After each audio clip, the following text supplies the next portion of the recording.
Hello everyone and welcome to Hats Off. Ito ay isang espesyal na podcast in celebration of this year's JCI Week featuring the leaders na naging bahagi ng journey ng JCI Baliwag Buntal. I am your host, Jonah, and today makakasama natin ang isa sa mga leaders na nag-iwan ng legacy sa ating local organization. Today, sobrang honored tayo to have one of our past presidents. Isa sa mga multi-awarded mayors ng Pilipinas at nanguna para kilalanin at tumanggap ang baliwag ng higit 150 national at local awards mula 2016 to 2025. Siya ang nagpakilala ng mahusay na pamamahala sa lungsod ng Baliwag at nagsulong ng serbisyong may malasakit. Ang serbisyong magiliw, maagap, maaasahan, mahusay at magkakatuwang. Ang unang punong lungsod ng Baliwag City ngayon ay naglilingkod bilang pangalawang punong lungsod ng Baliwag.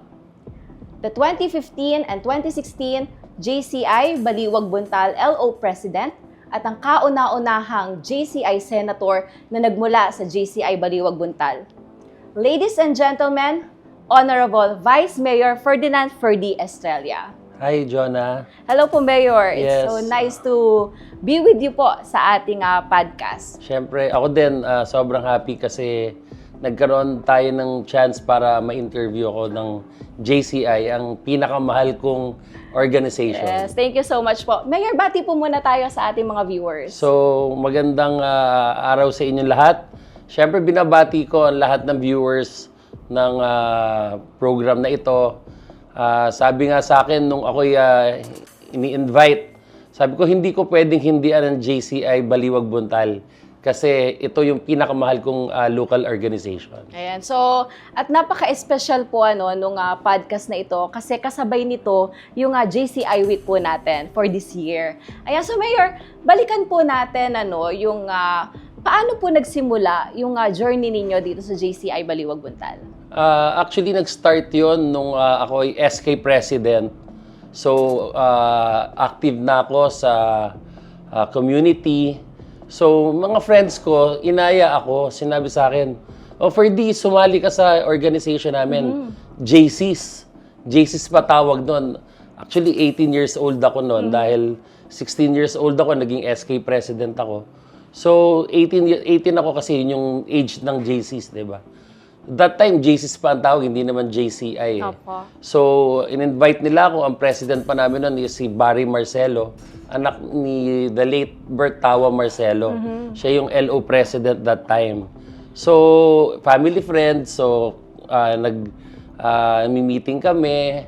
At yun, doon nag-start kung bakit ako napasok sa JCI. Opo. Dahil at age 18, sobrang active ko na sa community. At saka, yung nandun na po kayo sa public service Public talaga. service. SK chairman ako yes nun. po. So, Vice Mayor, ano po yung most memorable experience nyo nung nandun po kayo sa JCI? Nung time na yon? Yes po. Nung time na yon, syempre, bata ako pero SK president ako. So natutuwa ako pagka yung dumadating na yung graduation at nagpapamigay kami ng YLEA, yung Young Leaders Excellence Award. So, but that time, lahat, ang ginagawa kasi namin, kami yung pumupunta sa mga graduation. So, ikot kami, buong Baliwag, iniikot namin. So, yun yung isa sa hindi ko makakalimutan na ginagawa namin sa JC's that time. Opo. So, Mayor Vice, bakit niyo po naisipan na pasukin yung non-government organization kahit pa naging SK President na po kayo, barangay captain, bukal, ex-officio member that time? Kasi nga that time, ang sinasabi sa akin, sa JCI may mga trainings. So, syempre ako kasi yung pinakabatang SK President sa buong Bulacan that time. Dahil lang SK age before is 15 to 21. So ako 16 years old. Tapos ako yung president. So member ako ng Sanggunian as ex-officio member. Sinasabi nila dito sa JCs ay may mga trainings para how to become a good leader. Syempre, member ako ng Sanggunian. May mga parliamentary procedure trainings. Doon lang nagsimula, tsaka kung paano ka gumawa ng project. So, I grabbed the opportunity na pumasok para mas marami kong matutunan. Siyempre, ako, kahit bata ako nung that time sa mga kasama ko, gusto ko, kahit ako yung pinakabata, gusto ko, magaling din ako, di ba? Ayoko naman nung uupo lang ako ng posisyon na hindi ko naman kayang gampanan. So, yun, kinuha ko yung opportunity at from there, yun na, talagang ang dami kong natutunan.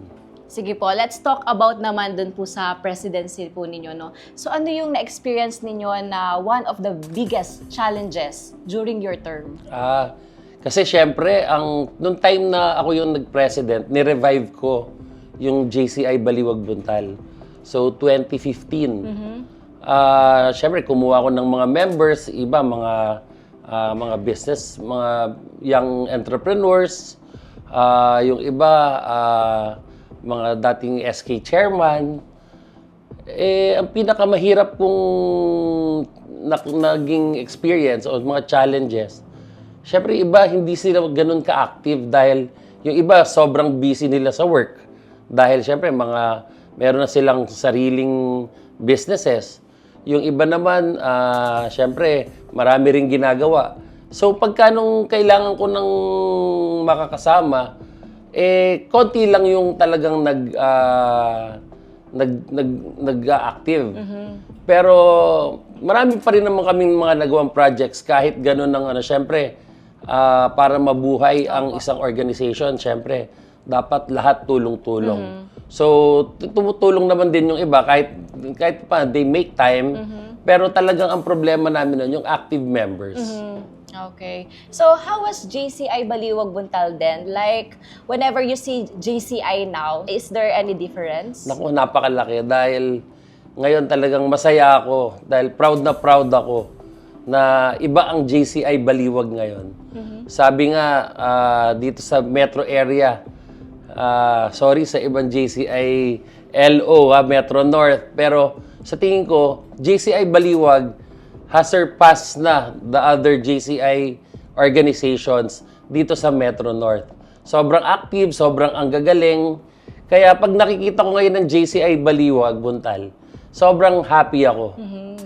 So parang nakaka-proud po talaga no na maging member ng JCI Baliwag Buntal. Siyempre. Alright. So Mayor Vice, we are all aware na ikaw talaga yung bumuhay ng JCI Baliwag Buntal. Can you tell us the story how and why it happened? So, nangyari noon, pandemic. So, nakikita ko na naman, yung ni-revive ko, parang nawawala na naman. Siyempre, at that time, pandemic. So, wala masyadong movement. May social distancing. Yung mga words na gano'n, di ba? Nung pandemic. Ang project ng local government, siyempre, mayor na ako noon. Ang project ng local government, puro ayuda, tulong. Para maka-engage ako sa mga tao, meron akong weekly lingguhang ugnayan sa Baliwag. So, nabalitaan ko na yung JCI is magkaka-election na naman. Pero parang nalulungkot ako kasi yung binuhay ko parang nawawala na naman. Opo. So, meron kaming program. Nakita ko yung head ko ng web TV. Yung nag-video shoot sa akin. Sabi ko, Royet, ikaw ang mag-president ng JCI Baliwag. Sabi ko sa kanya, Mayor, ano ba yun? Sabi ko, basta organization yon ng mga kabataan, gagawa ka ng mga projects, mga programs to create positive change. So, sabi, Mayor, ayoko po, hindi ko kaya yun. At hindi ako kaya mo yan. Ayaw niya talaga. Biniro ko pa siya. Sige ako, pagka hindi mo tinanggap yan, tatanggalin kita. So, wala siya nagawa. Kinuha niya, pinilit ko siya. At yun, the rest is history. Natatawa pa nga ako minsan pagka tatawagan ko. Asan ka? Mayor, nasa JCI po ako Nakita ko kasi, sobrang engaged na siya. Opo. Sobrang in na siya. So, minsan tatawagan ko nandito. Akala ko ba ayaw mong mag-president? Ngayon masayang-masaya ka. Opo. Sabi ko, matutuwa ka dyan kasi marami kang makikilalang tao, mas lalaki yung network mo, mas magiging masaya ka dyan. Kaya, so ayun, yun na yung nangyari. Opo. So talagang nakaka-proud, no? Kasi simula po sa inyo, Mayor, ang dami na ding na-produce na mga leaders na ng JCI Baliwag Buntal. Ayan. So yung leadership po kasi, sinasabi na it's about the people, ano? So paano nyo po madedescribe yung leadership style nyo po? Yung leadership style ko, kasi ako yung leader na hindi yung alam ko lahat. Siyempre ako, gumagamit ako ng mga tao para mas lalong maibigay ko sa mga tao yung the best para sa kanila. Hindi naman lahat pagka alam ko lahat, 'di ba? So, ang dami kong I am surrounded with good people, talagang magagaling, and binibigyan ko sila ng chance na mag-shine. Ayokong ako lang. Meron silang ideas, mag-uusap kami.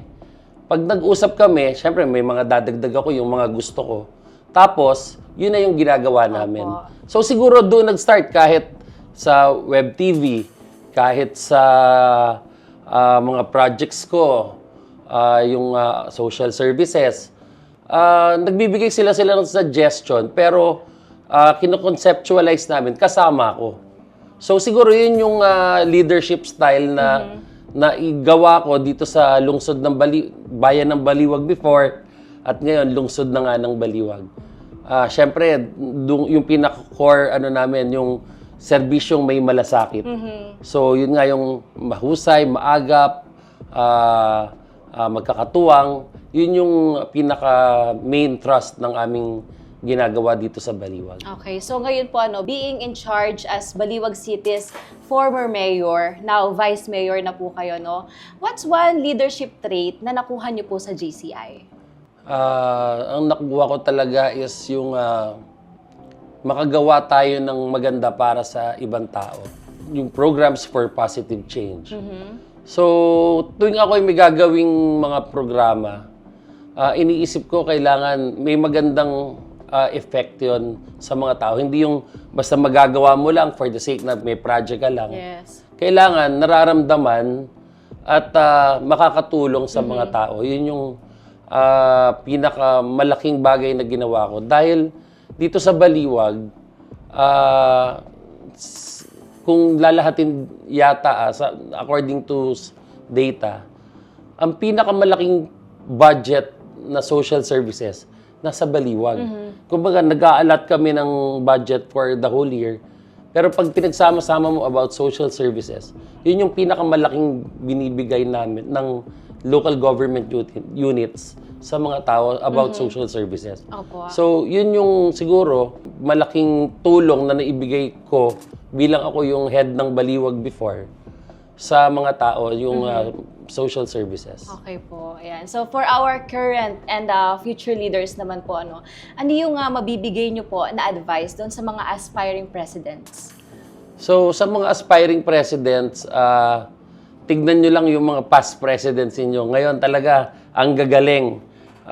Yung Baliwag JCI Baliwag Buntal, nakita ko, kaya sabi ko masaya ako kasi nakikita ko, sustainable na siya. Very organized, talagang magaling. Kaya kung gusto nyo maging presidente, ay tignan nyo kung ano yung mga past presidents. At alam ko nga ngayon, pagka past presidents ka, meron kayong grupo na yun yung tumutulong sa president ng JCI ngayon, current president. So agree ako dyan, kasi kapag ikaw ay naging leader, you should create a good leader also. So parang kayo yung magiging inspiration ng mga susunod pa na mga magiging leaders. Ayan. So kahit past president na po kayo, paano nag-continue yung journey ninyo? So paano pa rin po kayo connected sa JCI po ngayon? Like this, 'di ba? Syempre kailangan bibigay mo pa rin yung 100% support mo dun sa organization. Sabi ko nga, ito yung organization na talagang napakalapit sa aking puso. Dahil, syempre, dito ko nakilala yung aking may bahay sa JCI. And, syempre, ako, magmula nung inayos namin ni Royat yung JCI Baliwag, nandun yung 100% support ko. Kaya, every year, kapag kami induction, ayan na sila. pupunta na sila sa akin. Natatawa kayo. So, ayun, kapag may programs, pinupuntahan nila ako. At syempre naman, ako 100%. Sabi ko nga, kung ano ako dati, yung pa rin ang tulong na gagawin ko kasi mahal ko ang JCI Baliwag. So ano naman po yung hopes ninyo para sa future ng JCI Baliwag Buntal? Syempre, malayo ang pag-asa ko sa JCI Baliwag. Maganda ang pagtingin ko.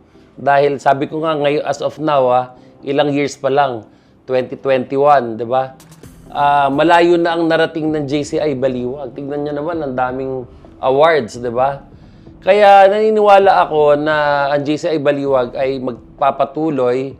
Ang hiling ko lang sa mga members, mahalin din ninyo yung organization na to. Kagaya ng pagmamahal ko.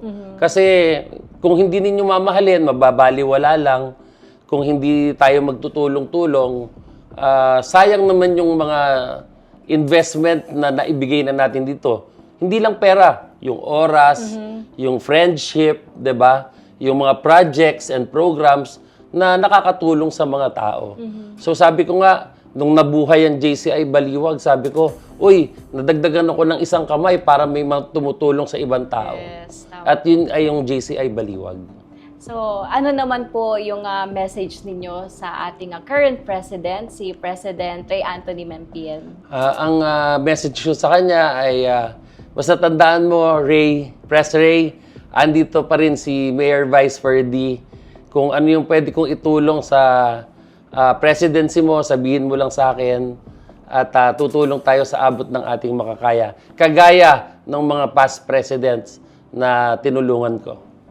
Before we end, Mayor Vice, meron po ba kayong final message para po sa JCI Baliwag Buntal and also sa mga listeners and viewers po natin? Sa listeners ng program na to, syempre nagpapasalamat ako sa JCI Baliwag. Sabi ko nga, hindi ako magiging Ferdy Estrella kung hindi din dahil sa JCI Baliwag. Kung ano yung narating ko ngayon, masasabi kong part ang JCI Baliwag dito dahil dito ko natuto how to preside sessions. Dahil nung time na yun talagang bata ako, hindi ko alam. Dapat, sabi ko sa sarili ko, ano ginagawa ko dito? Kaharap ko yung mga magagaling na konsehal. Ako dapat naglalaro lang ako. Pero yun yung humubog sa akin kung bakit siguro naging bukal ako, naging mayor ako, at ngayon vice mayor. Nagamit ko yung mga natutunan ko sa JCI. So, masasabi ko na yung mga kabataan, actually ngayon, kahit ngayon, pag kami nakakaharap ako ng mga young leaders, mga bata, sabi ko, sumali kayo sa JCI Baliwag. At sigurado, mag-e-enjoy kayo, marami kayong mamimit na friends, at malaki ang matututunan ninyo.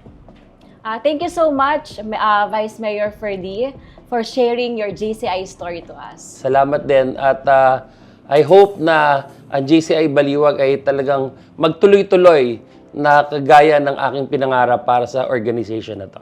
Okay, and hats off to your leadership and legacy. Thank you. Thank you so much po. And to everyone listening, tandaan, the ultimate measure of a leader is not how many followers he has, but how many leaders he creates. This has been Hats Off. I am Jonna of JCI Baliwag Buntal. See you in our next one.